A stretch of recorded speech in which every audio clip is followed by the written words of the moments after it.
여러분 안녕하십니까? 사전투표 마지막 날인 오늘 역시 평일임에도 첫날 못지않은 투표 열기가 이어졌습니다. 이번 대선 사전투표율은 34.74%, 전국에서 1,542만여 명이 투표에 참여했는데요. 주말이 하루 꼈던 지난 대선 때보단 낮지만 역시 대통령 파면으로 치러졌던 2017년의 19대 대선 사전투표보단 8.68%포인트 높은 수치입니다. 시민들은 어떤 마음으로 사전투표소를 찾았을까요? 첫 소식 양소연 기자가 보도합니다. 오늘도 이른 아침부터 전국 사전투표소엔 유권자의 발길이 이어졌습니다. 첫날부터 역대 최고 투표율을 기록하더니 오늘 오전 10시 사전투표 인원이 1,000만 명을 넘어섰습니다. 전체 유권자의 4분의 1 수준입니다. 점심 무렵 서울 중구 소공동 식당가를 둘러 빼곡히 행렬을 이룬 사람들, 모두 사전투표소를 찾은 유권자들입니다. 곳곳에서 투표 열기는 오후까지 계속됐습니다. 사전투표 종료까지 4시간이 채 남지 않았는데요. 이곳 서울 상암동 주민센터에 마련된 사전투표소에는 지금도 국민으로서 소중한 권리를 행사하려는 발걸음이 이어지고 있습니다. 난지 캠핑장에서 야유회가 있는데 다 같이 사전투표하고 회식하려고 합니다. 누군가 권력을 과독점하는 걸 막는 투표가 될 수도 있고 정말 대한민국의 기로가 놓여 있다고 생각이 드는 투표이긴 해서 손등에 또 귀여운 캐릭터 그림 위에 투표 후 유쾌한 인증사진은 이제 필수. 국민들에게 좀 도움이 되는 올바른 방향으로 잘 나아갔으면 좋겠다는 기원을 담아서 투표했습니다. 아이를 낳는 어머니도 입대를 앞둔 청년도 더 나은 내일을 위한 한 표를 던졌습니다. 오늘 마지막 날이라 오늘은 어떻게든 투표하려고 아기가 같이 나온 거예요. 나라가 좀 잘 돌아갔으면 하는 마음에. 이 친구가 본투표 전날에 입대를 해가지고 국민으로서 소중한 한 표를 이제 쓴다는 느낌으로 기다려온 투표인 만큼 신중하게 한 표를 행사했습니다.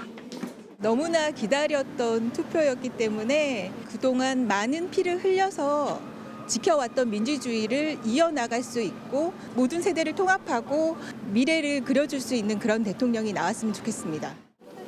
늘 그렇듯 이번 투표에서도 잘 먹고 잘 사는 나라를 바라봅니다. 경제가 어려우니까 경제를 빨리 안정화시키고 성장할 수 있도록 경제를 살리는 데 좀 집중해 주셨으면 좋겠습니다. MBC 뉴스 양소연입니다. 이번 대선 사전투표율은 사전투표 도입 이래 두 번째로 높은 수치입니다. 평일에만 치러졌음에도 뜨거웠던 이 사전투표 열기를 보는 각 당의 평가는 어떨까요? 지윤수 기자가 보도합니다. 오후 6시 마감된 이틀간 전국 사전투표율은 34.74%로 유권자 1,542만여 명이 투표를 마쳤습니다. 지난 2014년 지방선거에서 사전투표가 도입된 이래 두 번째로 높은 투표율입니다. 가장 최근인 22대 총선 당시 사전투표율은 이미 오후 4시에 넘어섰지만 최종 투표율은 지난 20대 대선 당시 역대 최고 사전투표율 36.93%보다는 2.19%포인트 낮아 역대 2위를 기록했습니다. 지역별로는 전남이 56.5%를 기록하며 가장 높았는데 지난 대선보다 5.05%포인트 올랐습니다. 반면 대구는 25.63%로 가장 낮았는데 지난 대선보다 8.28%포인트 떨어졌습니다. 최대 승부처로 꼽히는 수도권은 전국 투표율과 비슷한 수준을 보인 가운데 서울은 34.28%를 기록했습니다. 평일 이틀간 치러졌는데도 불구하고 뜨거웠던 열기를 두고 양당은 서로에게 유리할 거라고 장담했습니다. 내란 종식과 대한민국 정상화를 바라는 국민의 간절함과 의지가 모여 만들어진 기록입니다. 괴물 독재를 막겠다는 국민들의 강화하고 단호한 의지가 이처럼 높은 투표율로 이어지고 있다고 생각합니다. 본투표까지 단 4일을 남기고 대선 후보들은 공식 선거운동이 종료되는 다음 달 3일 0시 직전까지 유세 총력전에 나설 계획입니다. MBC 뉴스 지은수입니다. 자, 정치팀 이기주 기자와 마감된 사전투표에 대해 좀 더 얘기 나눠보겠습니다. 이 기자. 자, 네. 어제만 해도 이 사전투표 네. 첫날 투표율이 사상 최고치였잖아요. 이 추세를 이어가면 역대 최고치 나올 거라고 했었는데 결국 지난 대선 못 넘었어요. 그 이유는 뭐라고 봐야 될까요? 네, 먼저 평일 투표의 한계를 들 수 있을 것 같습니다. 네. 이번 사전 투표율이 목요일, 금요일 평일에 진행되다 보니까 시간을 내는 게 조금 어려웠다 이렇게 좀 얘기가 나오고 있고요. 네. 또 실제로 투표소를 갔다가 줄이 길어서 돌아왔다 이런 유권자들도 좀 보이고 있습니다. 네. 앞서 치러진 2022년 대선에는 사전 투표 두 번째 날이 토요일이었고요. 2017년 대선 사전 투표 두 번째 날은 어린이날이었어요. 네, 네. 그래서 두 번째 날이 모두 휴일이다 보니까 두 번째 날에 투표율이 높았거든요. 네. 근데 이번에는 모두 평일이다 보니까 두 번째 날에 투표율이 상대적으로 저조하게 나왔습니다. 네. 지난 대선의 최종 투표율이 77.1%였는데 77.1까지 달성하려면 이번에 본투표율이 어떻게 나올지 지켜봐야 될 것 같습니다. 자, 그리고 이게 사전 투표율이 지역별로 이번에도 편차가 좀 큰 것 같은데 서쪽이 높고 동쪽이 낮은. 네. 이번에도 그대로인데 이런 영향도 아마 있겠죠. 네, 이번에도 호남이 높게 나왔고 영남이 낮게 나왔습니다. 네. 말씀하신 대로 서고동조 현상이 이번에도 나타났는데 작년 총선 또 지난 대선에도 그런 서고동조 현상은 계속 이어졌습니다. 네. 그동안에 또 조사를 보면요. 보수층에서 사전 투표율이 좀 낮게 나오는 불신하는 경향들이 있었는데 이번에도 그렇게 반영된 결과인 것 같고요. 그렇다고 쳐도 TK 지역에서 지난 대선보다 약 8%포인트 넘게 좀 낮게 나왔다는 점이 좀 눈에 띄는데요. TK가 최저치를 기록했거든요. 네. 보수 정권의 탄핵으로 치러지는 대선인데다가 기대했던 김문수, 이준석 두 사람의 단일화가 실패를 했고 또 이재명 후보의 독주로 치러지다 보니까 투표 의지가 좀 꺾인 것 아니냐 이런 분석도 나오고 있습니다. 지난 대선에서 호남과 영남의 사전투표율 차이가 10%포인트였는데 최종은 2%포인트 정도로 좁혀졌거든요. 네, 네. 그래서 6월 3일 이번에 본투표율에도 그 격차는 조금 줄어들 가능성이 있다 이렇게 볼 수 있겠습니다. 사실 뭐 과거 이제 전통적인 보수 정당 지지층의 의혹이 꺾였다고 하기에는 뭐 막판까지 가봐야지 사실 알 수 있는 과거 추세대로 그렇죠. 보면 예. 그런 것 같고요. 자, 근데 이 사전 투표율에 따른 각 후보별의 반응도 좀 다를 것 같고 각 당의 막판 전략도 달라질 걸로 보이는데 그건 어떻습니까? 네, 일단 표가 가장 많이 모여 있는 수도권이 평균보다 사전 투표율이 낮았습니다. 네. 그래서 남은 기간 뭐 이번 주말 또 월요일까지 수도권에 각 당이 총력을 기울일 것 같고요. 이재명 캠프 쪽에서는 이번 선거 구도가 변하지 않았다. 여전히 내란 심판이다라는 점을 강조를 하고 있습니다. 그래서 절박한 자세로 이재명 후보가 내란 종식 또 경제 위기 극복의 적임자다라는 점을 강조를 하고 있고요. 국민의힘은 일단 본투표율을 끌어올려야 하는 숙제를 안게 됐습니다. 자신들의 텃밭인 영남권의 사전투표율이 아주 저조하게 나왔기 때문에 본투표율에서 좀 기대를 해봐야 되고요. 그래서 당력을 수도권에다가 또 집중을 하는데 영남권까지 집중을 해야 되는 부담을 조금 안게 됐습니다. 그래서 이번 주말 또 다음 주 월요일까지 총력전을 양당이 펼칠 것으로 보입니다. 이제 본투표도 며칠 안 남았으니까요. 정치팀 이기주 기자 잘 들었습니다. 자, 그런데 곳곳에서 사전투표와 관련한 사건 사고가 이어지고 있습니다. 서울 강남구 대치동에선 남편 명의로 대리 투표를 하다가 적발된 선거사무원이 체포됐고 부정선거인지 감시하겠다며 투표소에서 난동을 부리는 일도 잇따르고 있습니다. 박솔립 기자가 보도합니다. 사전투표 첫날 서울 대치동의 한 사전투표소. 오후 1시쯤 투표를 마친 선거사무원이 이상하게 오후 5시 다시 투표를 하려다가 선거 참관인 신고로 적발됐습니다. 태연하게 얘기를 하시더라고요. 자기가 무의식적인 일부러 고의적으로 한 건. 남편 신분증으로 먼저 대리 투표를 한 뒤 나중에 자기 목 투표에 나선 것으로 확인됐습니다. 보건소 계약직 공무원인 이 선거사무원은 사전투표 이틀간 유권자 신분증을 확인해 투표용지를 발급하는 일을 맡았는데 자기 직무를 엉뚱한 대리투표에 이용한 겁니다. 경찰은 선거사무원을 체포했으며 선거관리위원회는 이 공무원을 선거사무원에서 해촉했습니다. 방배동 사전투표소에선 선거 참관인이 투표소 내부를 무단 촬영하다 선거사무원들과 실랑이를 벌였습니다. 부정선거를 막겠다는 사람들이 오히려 선거를 방해하고 자기네가 옳다라고 하고 있으니까 이거는 선거사무, 국가사무를 아예 송두리째 흔들고 투표함을 확인한 뒤 붙이는 봉인지에는 규정을 어긴 채 붉은색으로 봉인지 밖에 서명을 남겼습니다. 무소속 황교안 후보 측 참관인이 부정선거를 감시한다고 나서면서 마찰을 빚은 건데 선관위는 정확한 경위를 파악하고 있습니다.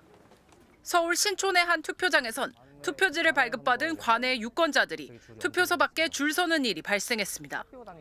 엄격히 관리되어야 할 투표지가 투표소 밖으로 나가버린 셈인데 선관위는 대기자가 많은 상황에서 투표용지 발급 속도를 조절하지 못했다며 부실한 진행을 인정하고 사과했습니다.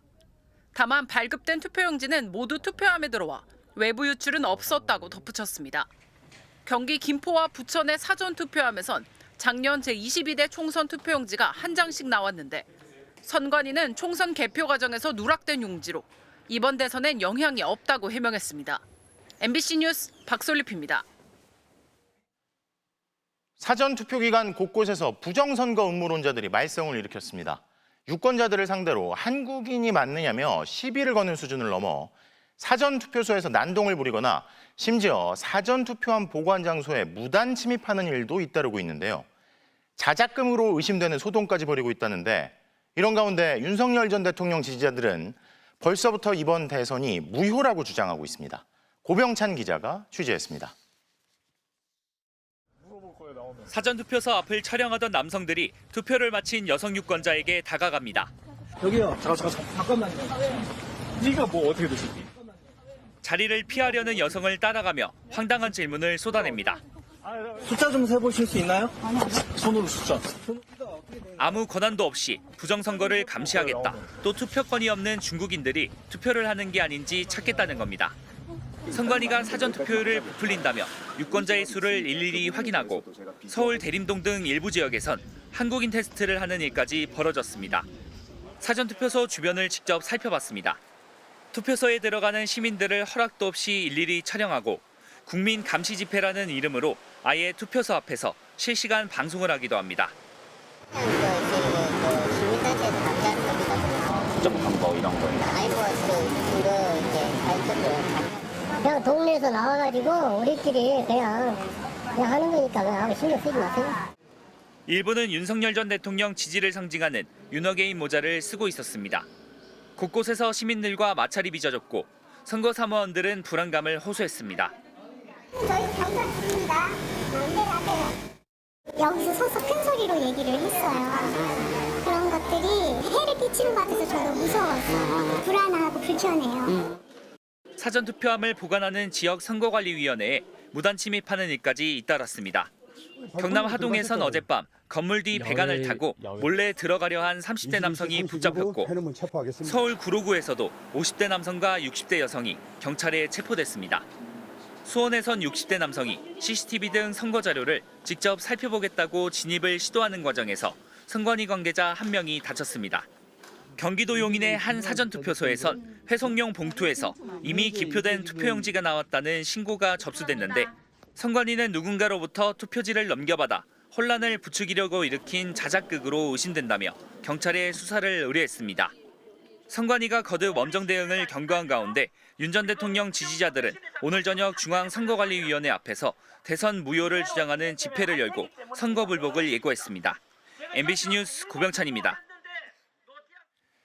TV토론 발언에 대해 오늘 오전 당원들을 향해선 어떤 변명도 하지 않겠다며 사과한 개혁신당 이준석 후보인데요. 오후엔 갑자기 기자회견을 열고 이준석 죽이기에 맞서 싸우겠다고 선언했습니다. 민주당과 조국혁신당 등에 소속된 일부 의원들이 국회 징계를 추진하자 반발하고 나선 건데 김영삼 전 대통령이 군사 독재와 맞서 싸우며 남긴 어록도 언급했습니다. 김민영 기자가 보도합니다. 개혁신당 이준석 후보가 유세 일정까지 취소하고 긴급 기자회견을 열고 더불어민주당 등 5개 정당이 자신의 징계를 추진한 데 대해 강하게 반발했습니다. 민주당과 그 2중대, 3중대, 4중대 격에 해당하는 정당들이 저를 국회의원직에서 제명시키겠다고 합니다. 이재명 유신 독재의 출발을 알리는 서곡과도 같습니다. 앞서 지난 27일 이 후보는 3차 TV 토론에서 성폭력을 묘사하는 발언을 했고 민주당과 조국혁신당 등 5개 정당 의원 20여 명은 이 후보의 징계안을 국회에 냈습니다. 이 후보는 자신은 죽지 않는다, 분연히 맞서 싸운다면서 김영삼, 노무현 전 대통령을 언급했습니다. 닭의 목을 비틀어도 새벽은 온다 하셨던 김영삼 전 대통령의 말씀을 기억하겠습니다. 이 후보는 오전만 해도 당원들에게 상처받은 모든 분에게 깊이 사과드린다며 모든 책임은 자신에게 있다. 어떤 변명도 하지 않겠다고 밝혔습니다. 의혹이 앞선 한순간의 경솔함, 자신의 불찰이라는 표현을 쓰며 한껏 자세를 낮추는 듯했습니다. 하지만 당원에게만 보낸 메시지였던 데다 그 의미도 표현 수위를 사과한 것뿐이었다고 스스로 부연 설명했습니다. 저도 놀랐던 것이 사실 가치 중립적인 단어라고 저는 생각했지만은 그 부분에 있어서 불편하신 분들이 많았다고 하기에 제가 잘못했다라고 사과하는 것인데 민주당은 끝내 뉘우치기를 거부한 저질 혐오 선동꾼을 하루빨리 퇴출시켜야 한다고 목소리를 높였고 진보당은 성폭력 발언에 대해 책임을 묻자 정치 탄압이라 호도하고 물을 타려 한다고 지적했습니다. MBC 뉴스 김민영입니다. 그런데 언론에서도 가리고 있는 개혁신당 이준석 후보의 성폭력성 발언을 정치권 인사들이 SNS와 입을 통해 재생산하며 2차 가해가 이어지고 있습니다. 이준석 캠프 메시지 단장은 성희롱 피해 여성들이 공개된 동영상을 올렸다가 뒤늦게 삭제했고 국민의힘 소속 경기도 의원은 문제가 된 이준석 후보의 표현을 그대로 중학생들에게 옮겼다가 경찰에 고발당했는데요. 김지인 기자가 보도합니다. 이재명 아들이 500만 원 벌금형 받았다며 시작되는 한 동영상. 짧은 영상이 반복해 재생되는 이른바 쇼츠 형식인데 더불어민주당 이재명 후보 아들의 댓글이라며 원색적인 성희롱 표현이 이어집니다. 성희롱의 피해자인 여성 유명인들의 이름과 모습도 그대로 노출됩니다. 개혁신당 이준석 캠프 곽대중 메시지 단장이 SNS에 이 쇼츠 영상을 올리자 캠프 관계자들은 좋아요를 눌렀습니다. 성폭력 메시지를 반복하며 피해자들을 다시 공개한 명백한 2차 가해입니다. 곽 단장은 혼자 보기 위해 SNS에 저장해놨는데 실수로 공개된 것 같다. 새벽에 발견하고 바로 삭제했다며 사과했습니다. 그러면서도 영상의 취지에는 대략 공감한다고 덧붙였습니다. 후보는 생방송에서 성폭력성 발언을 하고 그 캠프는 2차 가해에 나선 셈인데 이 후보는 몰랐다고 밝혔습니다. 해당 영상이 어떤 건지 몰라서 제가 모르겠지만요. 저희는 그런 부분에서 최대한 조심하고 있습니다. 빨간색 선거운동복 차림의 한 남성이 교복 차림의 학생들에게 말을 건넵니다. 그리고 아들이 무슨 얘기했는지 알아 오늘? 네? 뭐야? 이재명 아들이? 뭐요? 무슨 연예인, 여성 연예인. 김문수 후보 유세에 나선 국민의힘 소속 경기도의회 이모 의원이 이준석 후보가 TV토론에서 했던 성폭력성 발언을 중학생들에게 그대로 옮긴 겁니다. 이상한 아저씨, 이상한 얘기를 들었다고 그래서 되게 불쾌했다고. 그 얘기를 더 이상 하고 싶어 하지도 않더라고요, 지금. 그래서 그날은 다독이고. 한 학생의 부모는 이 도의원을 경찰에 고발했습니다. 이 도의원은 MBC와의 통화에서 따로 할 말이 없다고만 밝혔습니다. MBC 뉴스 김지인입니다. 계엄을 선포합니다.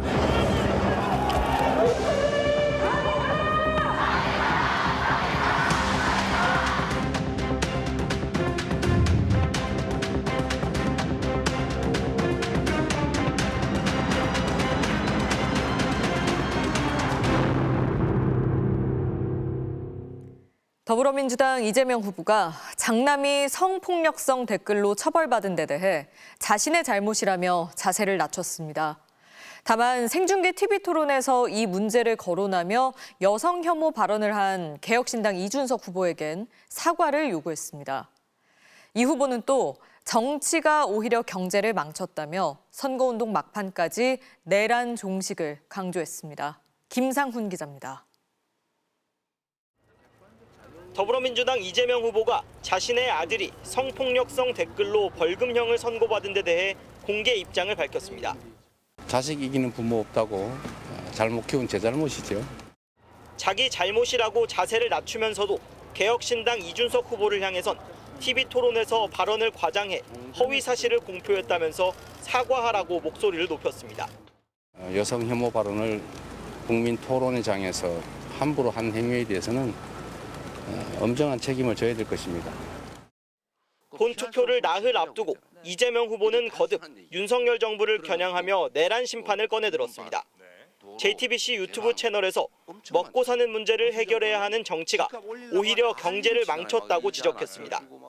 원래 경제를 진흥해 줘야 되는데 북돋아 줘야 되는데 이걸 방치하거나 불필요하게 개입하고 압박을 해가지고 특히 내란 종식을 위해 특검을 해야 한다며 국민의힘까지 함께 수사 대상이 될 수 있다고 날을 세웠습니다. 저는 국민의힘이 거기에 누군가 동조했다고 생각해요.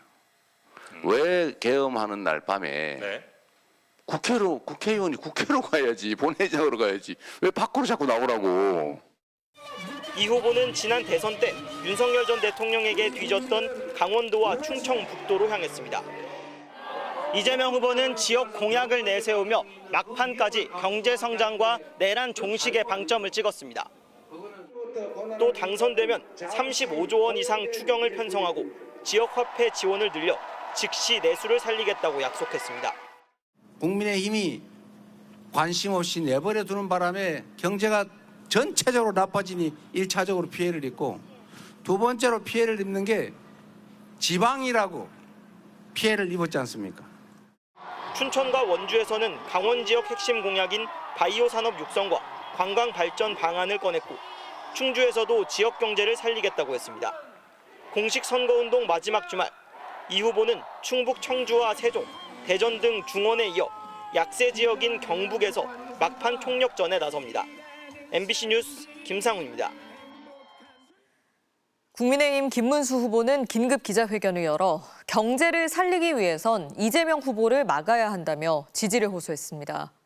그러면서도 내란 심판론을 의식한 듯 대통령이 된다면 계엄을 하지 않겠다고 여러 차례 밝히는가 하면 김건희 여사 일가의 양평고속도로 특혜 의혹을 지적하며 거리를 두는 모습도 보였습니다. 홍익표 기자가 보도합니다. 국민의힘 김문수 후보가 이른 아침부터 대국민 호소문을 발표했습니다. 거짓말로 국민을 속이는 사람은 절대 경제를 살릴 수 없다며 그때그때 말 바꾸기만 하는 후보는 이번 선거에서 퇴출시켜야 한다고 호소했습니다. 경제를 살리기 위해 이재명을 막아야 합니다. 이번 선거에서 반드시 심판하고 저지해야 합니다. 곧장 경기 북부부터 남부 지역을 훑으며 특유의 큰절 인사를 이어간 김 후보는 12.3 비상계엄은 잘못됐다고 거듭 언급하며 한껏 자세를 낮췄습니다. 저는 계엄이라면 아주 싫어하고 그건 정말 해서는 안 된다고 생각하는 사람인데 여기에 대해서도 제가 사죄를 드리고 또 자신이 대통령이 되면 계엄을 하지 않겠다고 여러 차례 강조하면서 김건희 여사 일가의 양평고속도로 특혜 의혹을 에둘러 비판하는 모습도 보였습니다. 양평은 고속도로가 뭐 말도 많던데 저는 공사를 해도 일체 부정, 비리, 시비 없는 깨끗한 대통령이 되겠습니다. 김 후보는 사전투표에 참여해달라고 부탁하면서도 그 이유는 선거 부실을 잡아내기 위해서라고 말했습니다. 내가 사전투표 안 한다고 집에 누워있으면 투표장에 그런 엉터리, 부정, 부실한 선거관리가 되면 항의도 할 수 없잖아요.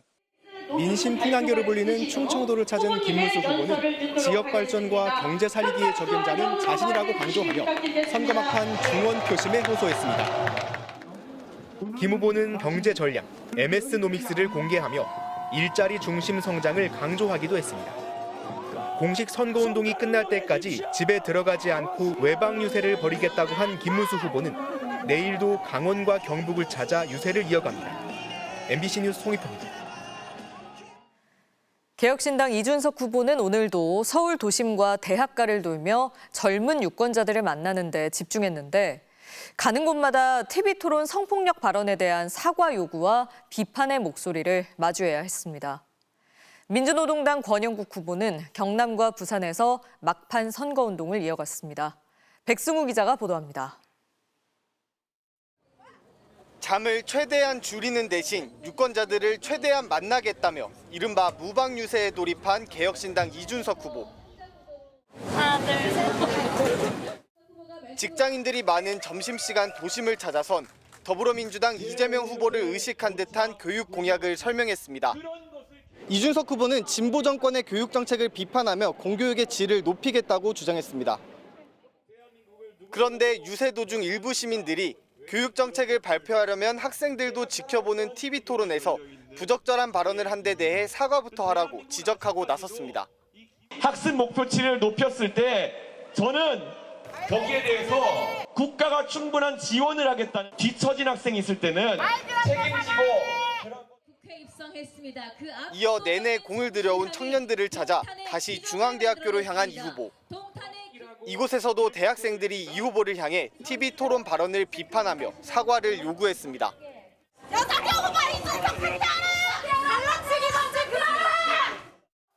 민주노동당 권영국 후보는 부산에서 노후 핵발전소를 조기 폐쇄하고 대신 재생에너지를 활성화해 일자리를 만들겠다는 공약을 발표했습니다. 고준위 핵 폐기물 문제를 해결해야 합니다. 정의로운 전환으로 원전 부담을 져온 부산에 새로운 재생에너지 일자리를 마련하겠습니다. 이에 앞서 경남 창원에선 공장을 찾아가 제조업 활성화와 지역 일자리 창출을 약속했습니다. MBC 뉴스 백승우입니다. 대통령 윤석열은 파면한다.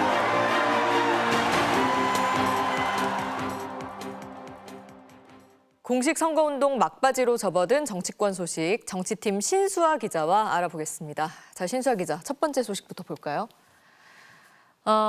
회동 제안, 그런 적 없다. 두 가지 얘기인데 두 후보 모습을 보니까 또 단일화 얘기인가 싶은데 뭐 만남을 제안했다 아니다. 진실 공방이 있나 봅니다.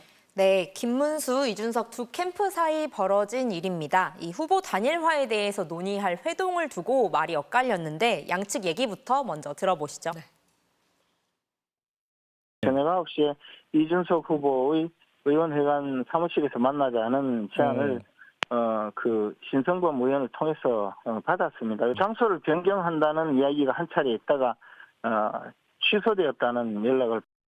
뭐 잘 아시는 것처럼 어제 9시에 저는 일정이 이미 잡혀 있었던 지 오래이고 그 일정대로 일정을 수행했습니다. 아무래도 미련이 더 큰 거는 김문수 후보 쪽인 것 같습니다. 오늘도 희망의 끈을 놓지 않고 있다. 이준석 후보의 정책도 최대한 수용하겠다고 했습니다. 이준석 캠프 측은 이미 국민 상당수가 사전 투표를 했다.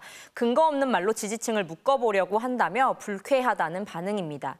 이걸 지켜보는 이재명 캠프는 선거운동 종료 직전까지 단일화 얘기를 할 거라고 비꼬면서 만만한 제3후보를 주저앉히고 공짜표나 얻으려는 구걸 정치라고 혹평했습니다. 네, 다음 소식도 바로 이어서 보겠습니다. 설란형이 김문수, 김문수가 설란형. 무슨 얘기입니까? 네, 이 진보 진영의 대표 논객 유시민 작가의 발언으로 촉발된 논란입니다. 여성 노동자였던 설란형 씨를 비하하는 듯한 내용에 대해 김문수 후보가 맞받은 건데요. 먼저 그 문제의 발언부터 먼저 듣겠습니다. 유력한 정당의 대통령 후보 배우자라는 자리가 이 설란형 씨의 인생에서는 거기 갈 수 없는 자리예요. 영부인이 될 수도 있는 거예요. 그러니까 제정신이 아니다 그런 뜻이죠. 이미 대통령이 다 된 것처럼 발이 공중에 떠 있어서 그래서 민주당과 유시민 전 이사장은 제정신이 아닌 것 같습니다. 김문수 후보도 SNS에 글을 올려 아내는 24살의 노조위원장에 선출될 만큼 똑부러진 여성이었고 감옥 생활 곁을 지켜준 강인한 여성이었고 서점을 운영하며 딸을 바르게 키운 훌륭한 엄마였다며 설란형이 김문수고 김문수가 설란형이라고 적었습니다. 인생에 갈 수 있는 자리, 갈 수 없는 자리가 따로 있지 않다고 유 작가 비판도 했고요. 민주노동당 권영국 후보도 여성을 노동운동 조연으로 치부한 여성 혐오 발언이라고 일침을 가했습니다. 민주당은 유 작가는 당 소속이 아니라고 선을 그으면서도 진영 모두에게 선거 막판 발언에 신중해달라고 당부했습니다. 이 정치권에서 논란이 이어지자 유시민 작가는 조금 전 유튜브 방송에서 제정신이 아니다. 이 표현에 대해서는 사과하면서도 자신의 전체 발언은 여성 비하나 노동 비하가 아니라고 반박했습니다. 네, 마지막 소식 바로 이어서 보겠습니다. 1억 원 한 번에 못 준다. 왜? 김문수 후보 모습인데 이 한 번에 못 준다는 1억 원 어떤 얘기입니까? 네, 이 저출산 대책으로 자녀를 낳으면 출산지원금 1억 원씩을 주겠다 공약했는데 한 번에 바로 주지는 않고 초등학교, 중학교, 고등학교 입학 때 나눠준다고 한 겁니다. 그 이유 들어보겠습니다.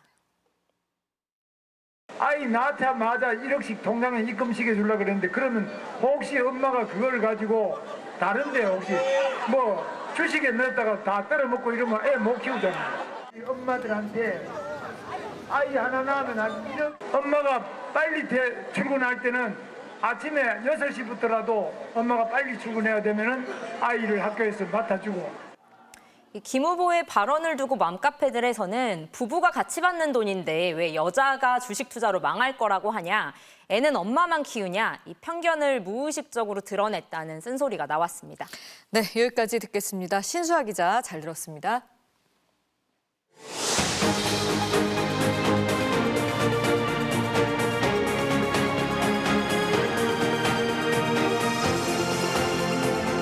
김건희 여사의 비화폰 사용 내역이 확인됐습니다. 경찰이 지난해 3월부터 12.3 내란 이후까지의 서버 기록을 복구했더니 김 여사가 비화폰을 여러 차례 사용하며 정부 고위 관계자들과 통화한 사실이 드러난 건데요. 이재욱 기자의 단독 보도입니다. 12.3 내란을 수사하는 경찰 특별수사단은 어젯밤 대통령 경호처로부터 비화폰 서버 기록을 모두 제출받았습니다. 1차로 계엄 선포 당일인 지난해 12월 3일부터 지난 1월 20일까지의 내역을 복구해 받은 데 이어 작년 3월 1일부터의 비화폰 내역을 추가로 복구해 확보한 겁니다. 한덕수 전 총리와 최상목 전 경제부총리, 이상민 전 행정안전부 장관의 내란 혐의 수사를 위해서였습니다. 경찰은 이 과정에서 김건희 여사가 비화폰을 사용한 기록을 확인했습니다. 비화폰을 누구에게 지급했는지를 알 수 있는 비화폰 불출 대장을 입수해 김 여사에게 비화폰을 지급한 사실을 포착했습니다. 서버 기록에서는 김 여사가 여러 차례 비화폰을 사용했고 정부 고위 관계자들과 직접 통화한 사실이 드러났습니다. 김 여사가 윤석열 정부 출범 초기부터 비화폰을 썼다는 의혹이 제기되었지만 수사기관에서 사용 내역이 확인된 건 처음입니다. 비화폰 한 대를 김건희 씨에게 지급했다라는 거고요. 대통령 내외를 포함해서 총리 장관 비화폰 전화번호 목록까지 장관들에게 경호처가 지급했다라는 겁니다. 확인해 드릴 수 없습니다. 그리고 이런 세세한 사항까지 제가 알 수도 없는 영역입니다.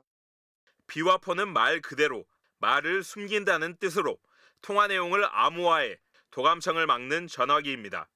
국가적 보안 사항이나 기밀을 다루는 군 수뇌부나 국방부, 국정원, 외교부 등의 고위공직자에게 제한적으로 지급됩니다. 영부인이 비화폰을 사용한 게 적절한지, 비화폰을 사용하는 고위공직자들과 무슨 통화를 했는지를 놓고 국정 개입 논란이 더욱 커질 것으로 보입니다.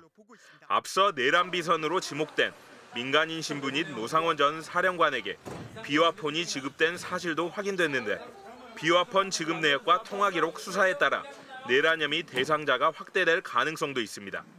비화폰 불출 대장에서 지급 대상자가 명확하지 않은 내역도 나왔는데 경찰은 비화폰 서버 기록에서 사용자를 대조해 비화폰 사용자를 일일이 추적할 예정입니다. 김건희 여사 측은 비화폰 사용 여부와 이유 등을 묻는 취재진의 질의에 답하지 않았습니다. MBC 뉴스 이재욱입니다. 경찰에 이어 검찰도 대통령 경호처 비화폰 서버 기록을 확보하고 자료를 복구하기 시작했습니다. 경찰과 다르게 체포 명단 논의가 시작된 것으로 의심되는 작년 11월 9일 자료부터 올해 1월까지만으로 이 확보 대상 기간을 좁혔다는데요. 구나연 기자의 단독 보도입니다. 검찰이 대통령 경호처에 디지털 포렌식 장비를 설치하고 오늘 오전부터 비화폰 서버 자료를 확보하고 있습니다. 비상계엄을 주도한 윤석열 전 대통령과 김용현 전 국방장관, 계엄군 지휘부였던 전직 사령관들 기록이 대상입니다. 우선 지난해 11월 9일부터 윤 전 대통령이 내란 우두머리 혐의로 체포된 올해 1월까지로 기간을 좁힌 것으로 파악됐습니다. 지난해 11월 9일은 여인영 당시 방첩사령관이 휴대폰에 이재명, 한동훈 등 14명 이름을 기록한 날입니다. 계엄 당시 국회에 출동한 계엄군에 하달된 체포 명단 14명과 대체로 일치합니다. 여 전 사령관은 이날 김용현 전 국방장관으로부터 명단을 들은 것 같다고 진술했습니다. 민간인이던 노상원 전 정보사령관이 김봉규 정보사령부 대령에게 선관위 장악 문건을 전달한 날도 이날입니다. 김 대령은 계엄이 선포되면 선관위에 가서 부정선거 관련 인사들을 잡아들여야 한다고 이해했다며 선관위 직원 30명 이름이 있었다고 검찰에 진술했습니다. 선관위 장악과 주요 인사 체포 지시가 구체화된 날이 작년 11월 9일인 겁니다. 내란 우두머리로 지목된 윤석열 전 대통령의 역할을 검찰이 확인하려는 것으로 보입니다. 앞서 윤 전 대통령 측은 계엄을 위해 비화폰이 보급됐다는 건 사실이 아니라며 재판부에 검찰의 비화폰 기록 확보에 반대한다는 입장을 밝혔습니다. 검찰 관계자는 비화폰 기록 확보 과정에 변호인들도 참관하도록 조치했다며 재판이나 수사 과정에 증거로 쓰는데 문제 없다고 했습니다. 비화폰은 계엄폰이라 불릴 정도로 계엄에 깊숙이 개입된 인물들은 다 갖고 있었습니다. 우리가 알고 있는 그 중요한 정부 요인들은 대부분 다 가지고 있다고 보시면 됩니다. 새로운 인물들이 비화폰 기록에 등장할 가능성도 배제할 수 없습니다. 검찰은 비상계엄 당시 국무위원들이 모였던 5층 대통령실 대접견실과 집무실 복도, 그리고 삼청동 안가 출입 CCTV 영상 확보 절차도 시작했습니다. MBC 뉴스 구나연입니다. 어제 포항에서 해군 초계기가 추락해 군인 4명이 숨진 사고와 관련해 군 당국이 사고 당시 영상을 공개했습니다. 추락 1분 전까지도 정상적인 교신이 이루어진 가운데 목격자들은 추락 직전 비행기가 평소와 다른 소리를 내는 걸 들었다고 말합니다. 박성아 기자가 보도합니다. 활주로에서 이륙한 해군 해상 초계기 P3CK가 상공에서 방향을 바꿉니다. 순간 기체가 흔들리더니 갑자기 수직 낙하하며 땅으로 곤두박질 칩니다. 사고기는 당시 이착륙 훈련을 진행 중이었습니다. 추락하기 불과 1분 전까지 관제탑과 정상적으로 교신했고 비상 상황에 대한 언급은 없었습니다. 훈련 비행 경로가 평소와 동일했고 기상 상황도 양호했다는 것이 군 당국의 설명입니다. 노후 기종이었지만 기본 골격을 제외한 나머지를 세기체 수준으로 개조 개량했다고 덧붙였습니다. 하지만 추락 직전 상황을 지켜본 주민들은 굉음을 들었다고 전해 기체 결함 가능성을 배제할 수도 없는 상황입니다. 요 올라올 때도 하면 좀 소리가 이상했어요. 비행기는 그렇게 소리 안 내요. 요 나날이 뭐 비행기 다니는 걸 보는데 내가 자가 왜 저런 소리를 하지? 지나가는 흔적에 검은 연기가 이렇게 났었어요. 우리끼리도 저기 이상하다고 그러고 이제 지나갔었거든요. 그러면서 비행기가 왜 이렇게 노후됐나, 왜 이렇게 까만 연기를 뿜지 그러면서. 이번 사고로 순직한 조종사 고 박진우 중령과 부조종사 고 이태훈 소령, 전술사 고 윤동규, 광신원 상사의 합동 분향소는 해군 항공사령부 체육관에 마련됐습니다. 남편을 잃은 아내는 결혼 반지를 들고 하염없이 눈물을 흘렸고 아들을 잃은 어머니는 아들의 영정사진 앞에서 무너졌습니다. 오늘 집에 온다고 했잖아. 어릴 때부터 해군을 꿈꿨다는 조종사 고 박진우 중령의 유족은 박중령이 민가를 피하기 위해 마지막까지 조종관을 놓지 않았을 것이라고 말했습니다. 문제가 생기면 기장으로서 자기는 마지막까지 비행기하고 같이 갈 거라고 어제 딸이 얘기하면서 뻥뻥 울더라고요. 이번 사고로 숨진 4명의 장례는 해군장으로 다음 달 1일까지 포항 해군 항공사령부 체육관에서 엄수됩니다. 해군은 사고 현장에서 음성 기록 저장 장치를 회수해 당시 조종사 간 대화 내용 등을 분석할 계획입니다. MBC 뉴스 박성아입니다. 트럼프 행정부의 상호 관세 폭탄이 미국 내 판결로 멈춰서는가 싶더니 또 일단 당분간은 효력이 유지될 것으로 보입니다. 백악관이 항소하면서 제기한 효력 정지 신청을 법원이 받아들인 건데요. 하지만 무효라는 또 다른 판결이 나오고 백악관이 또 반발하면서 당분간 대혼란이 불가피해 보입니다. 워싱턴 김정호 특파원입니다. 백악관은 상호관세 무효 판결에 즉각 항소하면서 1심 판결의 효력을 정지해달라고 신청했습니다. 연방항소법원은 이를 받아들여 당분간 상호관세를 징수할 수 있다고 전격 결정했습니다. 법원 판결이 하루 만에 뒤집힌 겁니다. 앞서 백악관은 상호관세를 무효화한 법원의 판결에 격분했습니다. 끔찍한 결정이라며 사법권 남용과 싸우겠다고 했습니다. Three judges of the U.S. Court of International Trade disagreed and brazenly abused their judicial power to usurp the authority of President Trump. 최고 협상가가 하는 일에 법원은 빠지라며 비난했습니다. Other countries around the world have faith in the negotiator-in-chief, President Donald J. Trump, and they also probably see how ridiculous this ruling is. 트럼프 대통령도 법원 판결을 비판하며 대법원이 판결을 뒤집어야 한다고 촉구했습니다. 밀실의 사기꾼들이 나라를 파괴하도록 해선 안 된다며 원색적으로 법원을 비난했습니다. 하지만 무차별적 관세 폭탄이 위법하다는 판결은 또 나왔습니다. 워싱턴 DC 연방법원은 관세 부과로 파산 위기에 몰렸다며 장난감 수입업체 두 곳이 제기한 소송에서 원고에 손을 들어줬습니다. 이번에도 비상경제 권한을 근거로 한 대통령의 상호관세 부과는 무효라고 판단한 겁니다. 트럼프의 관세 폭탄 투하에 반대하며 각 주와 법률단체, 기업들이 제기한 소송은 최소 7건에 달해 당분간 대혼돈은 불가피해 보입니다. 경제 비상사태를 선포하고 속도전으로 전 세계에 충격을 줬지만 이제 장기전에 들어간 양상입니다. 그 혼란의 책임은 대통령이 질 수밖에 없습니다. 워싱턴에서 MBC 뉴스 김정호입니다. 유학생을 차단하려는 트럼프 정부에 맞서 법적 투쟁을 벌이고 있는 하버드대 졸업식이 열렸습니다. 예년과 달리 저항의 목소리가 가득했다고 하는데요. 참석자들은 다양성을 한 목소리로 외쳤고 졸업생들은 학사모에 흰 꽃 장식을 하며 연대를 표했습니다. 윤성철 기자가 전해드립니다. 졸업생과 가족, 교직원 등 9천여 명이 참석한 2025년 하버드대 졸업식. 앨런 가버 총장은 트럼프 정부와 벌이고 있는 최근의 갈등을 직접 언급하지는 않았습니다. 학생들의 졸업을 축하한다며 외국인 학생들을 강조했고 가장 큰 박수가 터져 나왔습니다. And around the world. Around the world just as it should be. 졸업생들의 학사모와 졸업가운에는 흰 꽃이 장식됐습니다. 외국인 학생들에 대한 연대와 지지를 위해 부착한 겁니다. 국제학생이 없는 하버드는 하버드가 아니다라고 적힌 문구를 붙인 학생과 교수도 많았습니다. 졸업생 연사는 하버드의 모토인 베리타스, 진리의 수호를 다짐합니다. As we leave a much different campus than the one we entered, with Harvard at the center of a national battle over higher education in America. 이어 연단에 오른 중국인 졸업생은 인간성을 지키자는 주제로 연설을 했습니다. We danced through each other's traditions and carried the weight of each other's walls. 그리고 졸업식의 하이라이트인 특별 연설.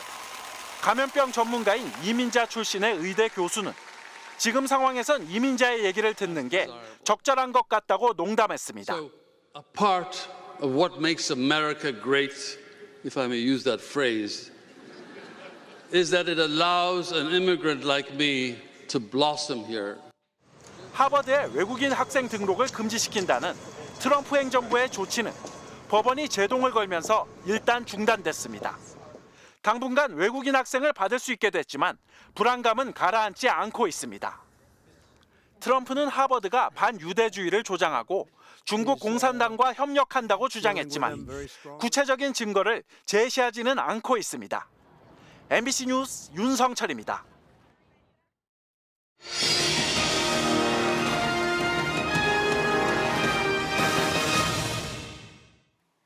대선 주요 후보들의 공약, 오늘은 교육 분야 공약을 살펴봅니다. 이재명, 김문수 후보 모두 지역 거점 국립대를 키우는 데 초점을 맞춘 대학 서열화 완화 대책을 내놨는데요. 중요한 건 실현 가능성이겠죠. 조명아 기자가 따져봤습니다. 더불어민주당 이재명 후보는 이른바 서울대 10개 만들기를 들고 나왔습니다.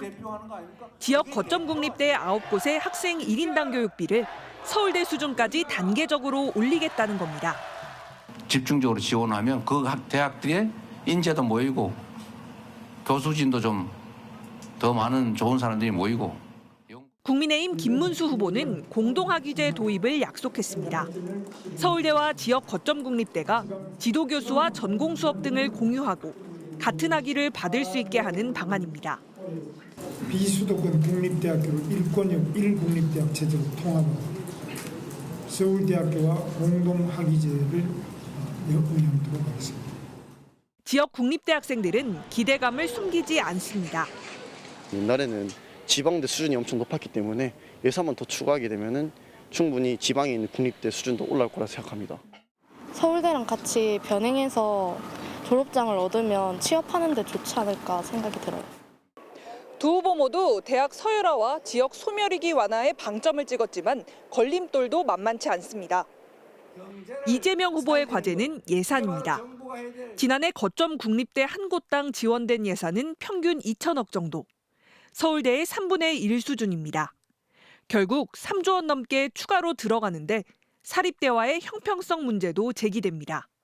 사립대학에 가야 될 예산을 끌어다가 거점 대학들에 더 지원을 하거나 아니면은 이제 예산을 좀 대폭 늘려야 되는데 나머지 사립대학 큰 재정 어려움을 겪을 수밖에 없다.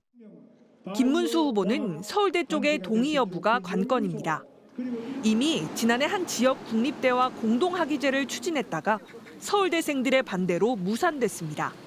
입결 같은 게 좀 높고 그러다 보니까 뭐 다른 학교랑 같이 학위를 받게 되면 반대하는 인원이 많을 것 같다고 생각이 됩니다. 초중등 교육 공약은 후보별 이념 성향이 뚜렷합니다. 이재명 후보는 헌법상 권리인 정치활동 참여를 교사들에게 보장하겠다고 약속한 반면 김문수 후보는 교육감 직선제 폐지를 앞세워 교실의 정치화를 경계하고 있습니다. 또 이재명 후보는 경제, 노동교육 활성화와 함께 합의된 원칙에 따른 정치교육을, 김문수 후보는 지덕체 교육에 중점을 둔 예술과 체육, 인성교육 강화 등을 약속했습니다. MBC 뉴스 조명아입니다. 북한이 진수식 도중 옆으로 넘어진 신형 구축함을 인양하는 모습이 자세히 담긴 위성사진을 MBC가 입수했습니다. 크레인과 장비를 동원해 사고 수습에 안간힘을 쓰는 장면이 그대로 포착됐는데요. 김정은 위원장은 사고 책임을 이유로 군 고위 간부들을 잇따라 처벌하면서 군을 강하게 질책하고 있습니다. 김세로 기자의 단독 보도입니다. 북한 청진항 위성사진입니다. 사고 하루 뒤 넘어진 배 앞머리에 크레인을 장착한 대형 바지선이 도착했습니다. 사흘 뒤 이번엔 작은 크레인이 달린 선박이 꼬리 부근에도 나타났습니다. 배 왼편과 오른편엔 인양 케이블이 연결됐고 배 주변으론 5에서 7m 크기의 대형 풍선 30-40개가 떠 있는 모습도 식별됐습니다. 국내 위성 분석 업체가 AI를 활용해 분석한 결과 침수된 선미 부근에서 미묘한 변화가 관찰됐습니다. 분석 시스템으로 봤을 때 육안으로는 사실 선미가 그대로인 것으로 보이지만 그래도 10도 전후에 변화가 있다. 선미 쪽을 그 항구에 가깝게 인양을 먼저 하고 있는 게 아닌가. 진수로에 닿아 있는 뱃머리를 바다 쪽으로 이동시켜 해상에서 인양을 시도하려는 걸로 풀이됩니다. 북한은 당초 사고가 크지 않다며 2-3일 안에 침수된 선미 부근에 물을 빼낸 뒤 열흘 안에 배를 일으켜 세울 것이라고 밝혔지만 복구는 더디게 이뤄지고 있습니다. 지난 27일과 28일에는 야간 작업까지 했지만 29일까지도 배를 세우지 못한 걸로 파악됩니다. 사고 수습은 더디지만 김정은 위원장은 책임자를 신속하게 처벌하고 있습니다. 우선 조선소 실무자급 간부들과 노동당 주요 간부가 줄줄이 구속됐습니다. 이어 군부 전체에 대한 기강잡기 차원의 대대적 인사가 단행됐습니다. 6명의 군단장급 인사를 갈아치웠고 군의 사상교육과 검열을 담당하는 총정치국장이 강등된 걸로 파악됐습니다. 청진 조선소를 비롯해서 최근 구축함 관련 사고라든가 이런 부분들에 대해서 왜 현장 단위에 대한 정치적 감시를 제대로 못했냐, 이런 이제 문책이 김정은 국무위원장은 사고를 계기로 군에 대한 인사를 통해 군부 기강잡기에 나서는 모습입니다. MBC 뉴스 김세로입니다.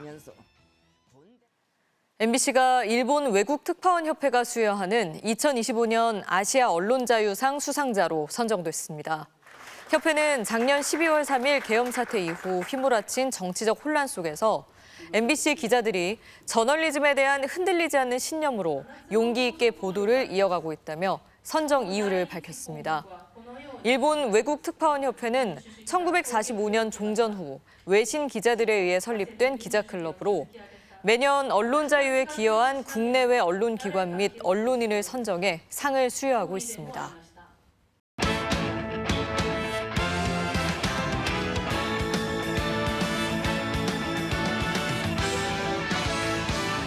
금요일 밤 스포츠 뉴스입니다. 프로야구 NC가 홈구장 구조물 낙하 사고 이후 2달 만에 창원 NC파크로 돌아왔습니다. 하지만 창원시와의 갈등으로 연고지 이전을 검토하겠다고 밝혀 파장이 일고 있는데요. 김태웅 기자가 전해드립니다. 사고 이후 2달 만에 문을 연 창원 NC파크. 홈팬은 물론 원정팀 하나팬까지 몰려 경기장엔 오랜만에 활기가 넘쳤습니다. 떠돌이 생활을 버틴 선수들도 진짜 홈 경기를 반겼습니다. 여기 창원 NC파크는 저희 집이기도 하고 또 진짜 제가 지내고 있는 집도 있기 때문에 그 집이라는 그 단어에서 주는 그 안정감이 가장 큰 것 같아요. 예. 하지만 NC구단은 홈구장 재개장을 앞두고 연고지 이전이라는 초강수를 꺼내들었습니다. 이번 사망사고를 둘러싼 창원시의 미온적인 대처가 직접적인 이유였습니다.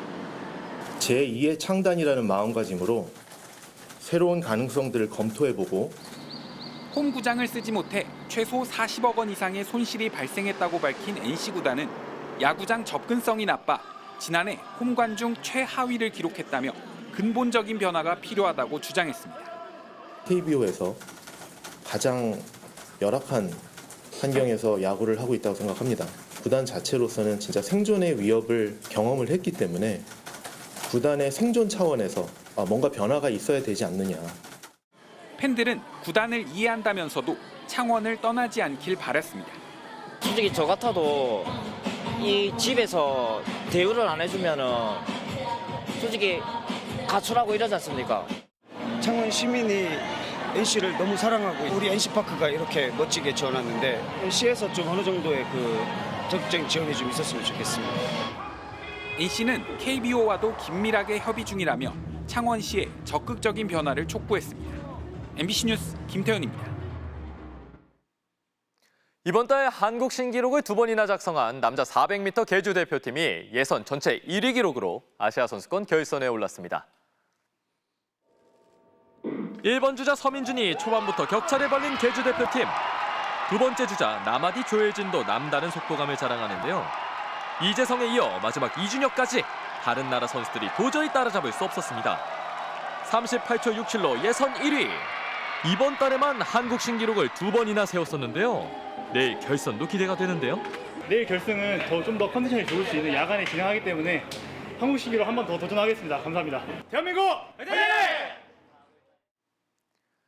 KBL 대표 공격형 가드인 김선영 선수가 스승 문경은 감독을 4년 만에 다시 만나 새 출발에 나섭니다. KT 문경은 감독의 비유가 참 재밌습니다. FA 협상 중이던 허훈이 KCC를 택하자마자 애제자 김선영을 영입하는 데 성공한 KT 문경은 감독. 어금니가 빠졌는데 임플란트로 잘 됐는데 수술을 안 해도 되고 약간의 시술로 바뀌면서. 김선영이 SK에 입단하던 2011년부터 사제지간으로 인연을 맺어 정규리그 우승을 2차례 차지했고 챔프전 정상도 한번 밟았는데요. KT에서 4년 만에 다시 뭉쳤습니다. 감개무량하다고 해야 되나. 믿고 의지할 수 있는 감독님이 있다는 것만으로도 선수로서는 되게 큰 것 같습니다. 많이 발전했네요. 한자도 공부 많이 했는데. 통신사 라이벌 팀에서 새 출발하게 된 두 사람.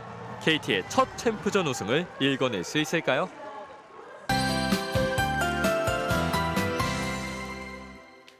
초여름 더위 속 농촌에서는 모내기 작업이 한창입니다. 오늘 오후 전남 영암의 모습인데요. 단오를 하루 앞두고 주민들이 전통 방식인 손모내기를 하고 있습니다. 모내기 작업은 일평균 기온이 15도에서 20도 이상일 때 딱 적합한 시기라고 하는데요.